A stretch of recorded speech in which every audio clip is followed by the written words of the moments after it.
कहानी पेश है चंद्र ग्रहण। दिल्ली ਨੂੰ ਜਾਣ ਵਾਲੀ ਗੱਡੀ ਤਾਂ ਆ ਪਹੁੰਚੀ ਸੀ। ਇਹ ਗੱਡੀ ਰੋਹਤਕ ਰਾਹੀਂ ਜਾਣੀ ਸੀ। ਮੈਂ ਤੇ ਮੇਰਾ ਸਾਥੀ ਚੜ੍ਹਨ ਲਈ ਤਿਆਰ ਹੋ ਗਏ। ਭੀੜ ਵੱਧ ਹੋਣ ਕਾਰਨ ਅਸੀਂ ਦਰਵਾਜ਼ੇ ਦੀ ਇੱਕ ਨੁੱਕਰ ਵਿੱਚ ਖੜ੍ਹ ਗਏ। ਸਵਾਰੀਆਂ ਸੀਟਾਂ ਲੈਣ ਲਈ ਇੱਕ ਦੂਜੇ ਨਾਲ ਲੜ ਰਹੀਆਂ ਸਨ। ਇੰਟਰਸਿਟੀ ਐਕਸਪ੍ਰੈਸ ਹੋਣ ਕਾਰਨ ਥੋੜ੍ਹਾ ਸਮਾਂ ਹੀ ਰੁਕੀ। ਗੱਡੀ ਦੇ ਡੱਬੇ ਬਿਲਕੁਲ ਡੀਲੈਕਸ ਬੱਸ ਵਰਗੇ ਸਨ। ਉੱਪਰੋਂ ਹਵਾ ਅਤੇ ਚਾਨਣ ਪੈਣ ਲਈ ਕੋਈ ਦੀਵਾਰ ਨਹੀਂ ਸੀ। ਗਰਮੀ ਹੋਣ ਕਾਰਨ ਪੱਖੇ ਚੱਲ ਰਹੇ ਸਨ। ਕੁਝ ਮੁਸਾਫਰ ਸਿਆਸਤ ਦੀਆਂ ਗੱਲਾਂ ਕਰਨ ਵਿੱਚ ਮਸ਼ਰੂਫ ਸਨ। ਕੁਝ ਤਾਸ਼ ਖੇਡ ਰਹੇ ਸਨ। ਕੋਈ ਸਵਾਰੀ ਅੱਖਾਂ ਬੰਦ ਕਰਕੇ ਸੌਣ ਦਾ ਯਤਨ ਕਰ ਰਹੀ ਸੀ। ਇੱਕ ਗੋਲ ਚਿਹਰੇ ਵਾਲੀ ਔਰਤ ਚਿੱਟੇ ਕੱਪੜੇ ਪਾਈ ਖਿੜਕੀ ਵਾਲੀ ਸੀਟ 'ਤੇ ਬੈਠੀ ਸੀ। ਉਸ ਦਾ ਰੰਗ ਸਾਫ਼ ਹਲਕੇ ਰੰਗ ਦਾ ਮੇਕਅਪ ਕਰੀ ਕੋਈ 40 ਕੁ ਸਾਲਾਂ ਦੀ ਹੋਵੇਗੀ। ਉਸ ਦੀਆਂ ਨਜ਼ਰਾਂ ਦੂਰ ਤਾਕੀ 'ਚੋਂ ਬਾਹਰ ਗੱਡੀ ਦੇ ਨਾਲ ਚੱਲ ਰਹੇ ਲੱਗਦੇ ਰੁੱਖਾਂ 'ਤੇ ਟਿਕੀਆਂ ਹੋਈਆਂ ਸਨ।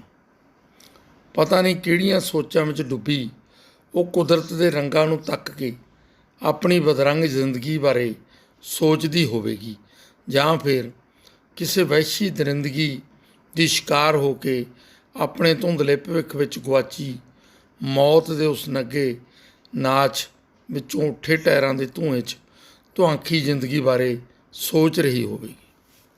ਅਸੀਂ ਡੱਬੇ ਦੀ ਉਸ ਥਾਂ 'ਤੇ ਖੜ੍ਹੇ ਸੀ ਜਿੱਥੋਂ ਸਾਨੂੰ ਡੱਬੇ ਵਿੱਚ ਵਾਪਰਦੀ ਜ਼ਿੰਦਗੀ ਦੇ ਖੂਬਸੂਰਤ ਸਫ਼ਰ ਦੀ ਹਰ ਝਲਕ ਦਿਖਾਈ ਦੇ ਰਹੀ ਸੀ। ਗੱਡੀ ਪੂਰੀ ਰਫ਼ਤਾਰ ਨਾਲ ਬਹੁਤ ਕੁਝ ਪਿਛਾਂਹ ਛੱਡਦੀ ਹੋਈ ਮੰਜ਼ਿਲ ਵੱਲ ਅੱਗੇ ਵਧ ਰਹੀ ਸੀ। ਉਸ ਨੂੰ ਨਹੀਂ ਸੀ ਪਤਾ ਕਿ ਇਹਨਾਂ ਸਵਾਰੀਆਂ ਦੇ ਅੰਦਰ ਕੀ ਕੁਝ ਚੱਲ ਰਿਹਾ ਹੈ। ਕਈ ਫੌਜੀ ਆਪਣੀ ਛੁੱਟੀ ਕੱਟ ਕੇ ਆਪਣੀ ਨਵ ਵਿਆਹੀ ਪਤਨੀ ਦੀਆਂ ਸੱਜਰੀਆਂ ਯਾਦਾਂ ਨੂੰ ਆਪਣੇ ਨਾਲ ਲੈ ਕੇ ਜਾ ਰਹੇ ਸਨ। ਕੋਈ ਬੇਰੁਜ਼ਗਾਰ ਨੌਕਰੀ ਦੀ ਭਾਲ ਲਈ ਦਿੱਲੀ ਜਾ ਰਿਹਾ ਹੋਵੇਗਾ।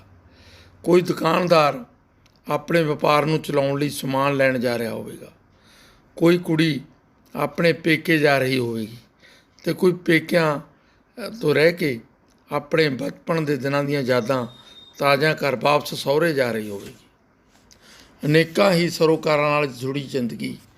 ਦੋ ਸਮਾਨ ਅੰਤਰ ਲੋਹੇ ਦੀਆਂ ਲਾਈਨਾਂ ਅਤੇ ਲੋਹੇ ਦੇ ਪਹੀਆਂ ਵਾਲੀ ਗੱਡੀ ਆਪਣੀ ਹੀ ਚਾਲ ਚੱਲ ਰਹੀ ਸੀ।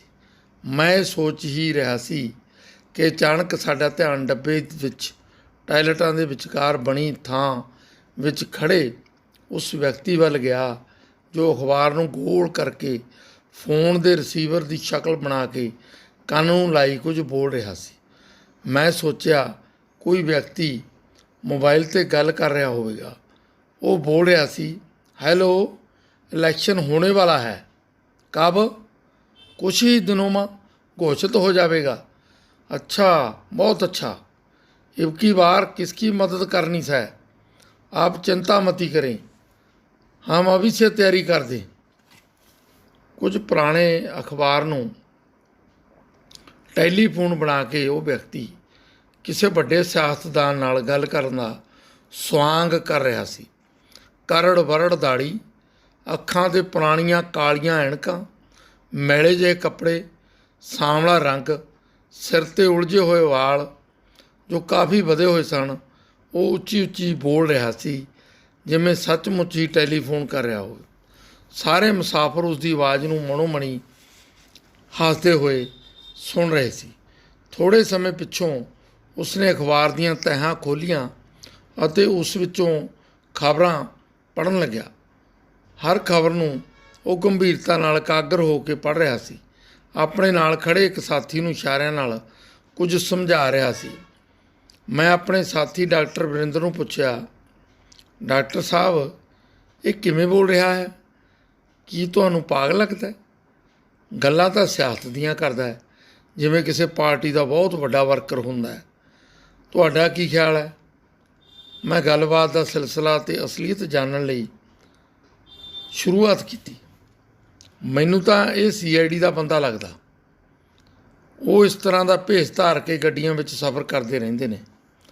ਇਹ ਵੀ ਕਿਸ ਤਰ੍ਹਾਂ ਦਾ ਕੋਈ ਰੋਲ ਨਿਭਾ ਰਿਹਾ ਹੋਣਾ।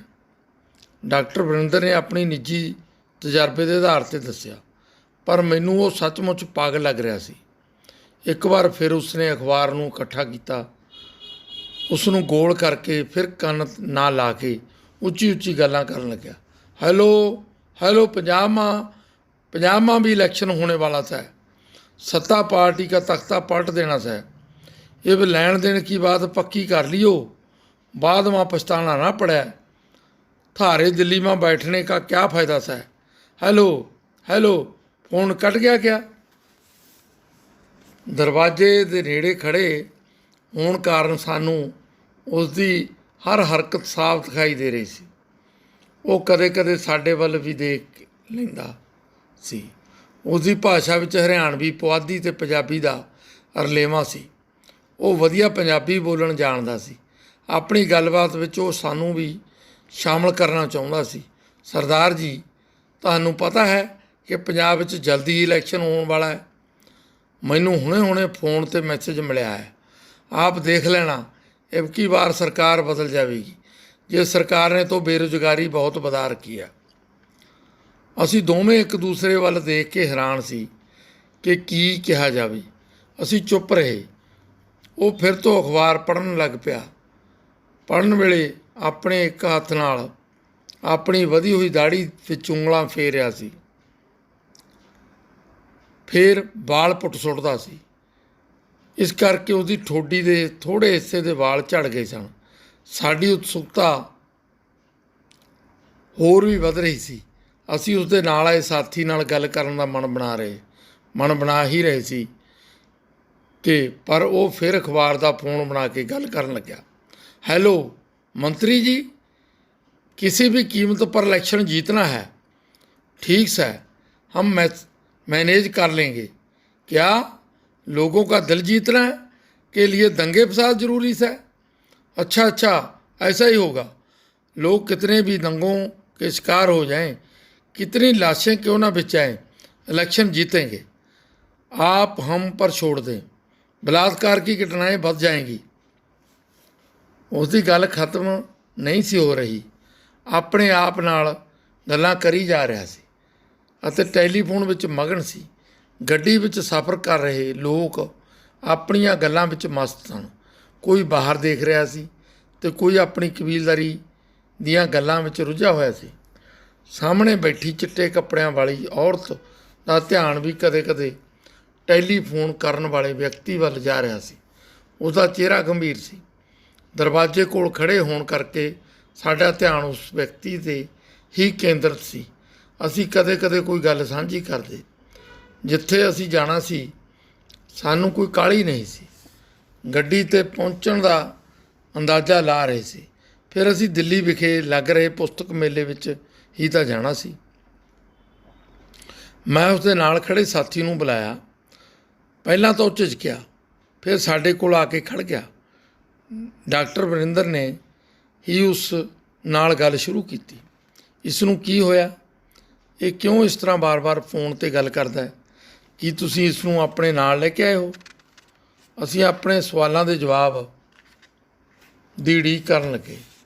थोड़े चिर चुप रहण मगरों वो व्यक्ति जिहड़ा देखण नूं पेंडू लगदा सी, दरम्याने कद काठ दा पतला जिहा व्यक्ति कहण लग्या, हाँ सरदार जी, ये हमारे चचेरे भाई चंद्र है। हमारे गांव का सबसे पढ़ा लिखा है।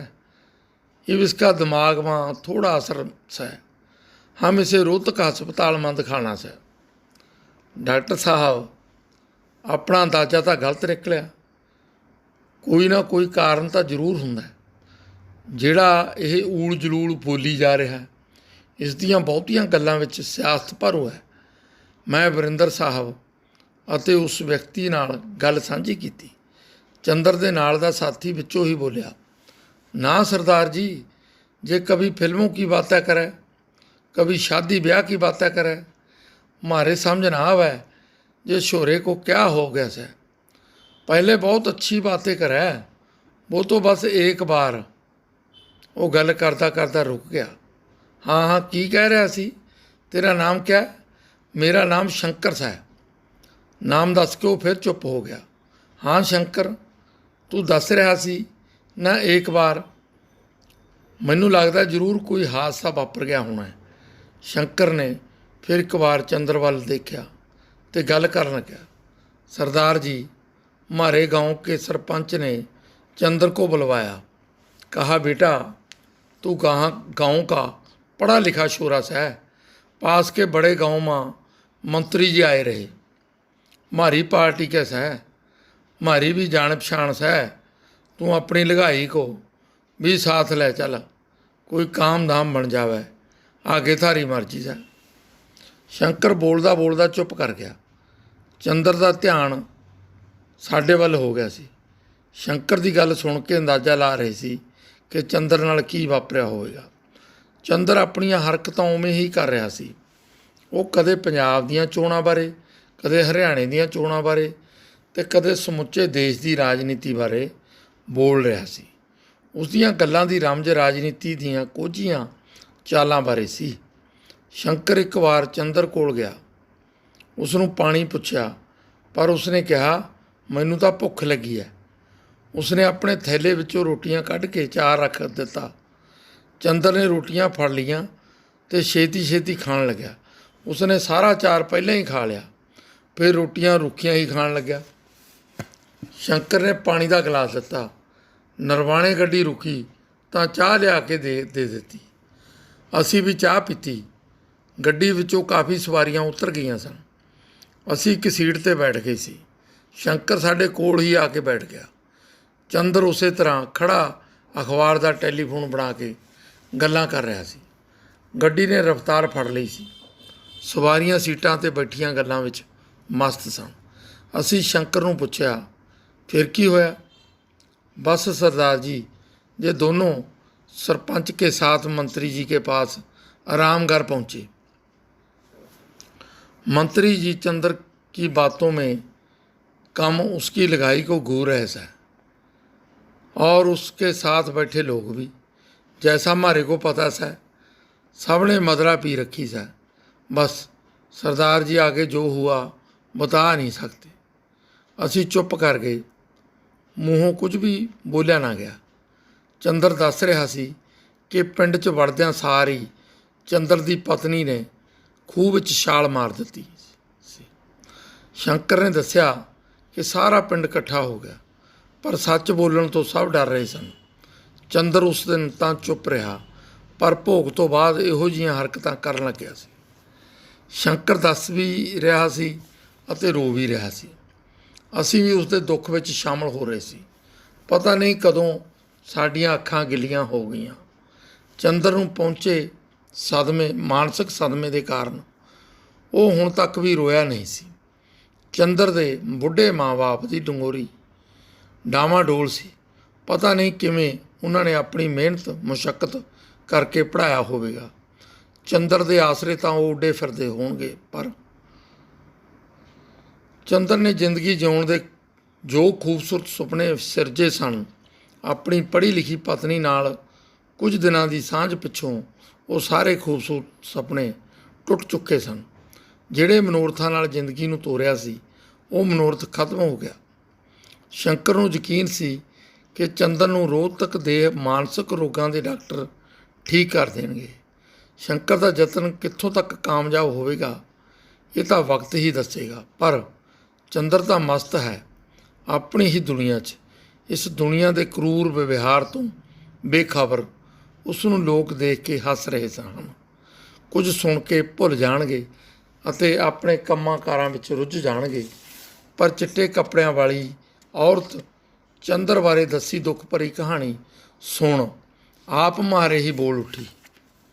ਬਹੁਤ ਕਠਿਨ ਹੈ ਚੰਦਰ ਲਈ, ਪਰ ਉਹਨੂੰ ਖੂਹ 'ਚ ਛਾਲ ਨਹੀਂ ਮਾਰਨੀ ਚਾਹੀਦੀ ਸੀ। ਆਪਣੇ ਸਾਫ ਲਈ ਲੜਦੀ, ਪਰ ਉਦੋਂ ਤਾਂ ਪਤਾ ਹੀ ਨਹੀਂ ਲੱਗਦਾ। ਮੈਂ ਵੀ ਹੰਢਾਈ ਹੈ ਆਪਣੇ ਪਿੰਡੇ 'ਤੇ।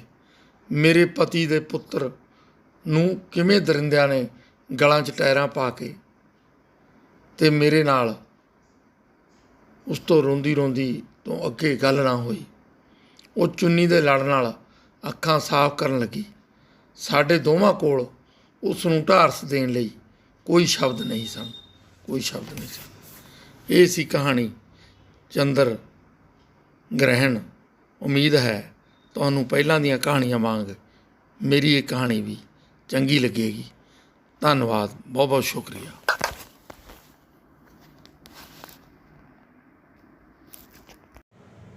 ਚੌਹਾਨ ਇੰਟਰਟੇਨਮੈਂਟ ਤੁਹਾਡਾ ਆਪਣਾ, ਤੁਹਾਡੇ ਲਈ।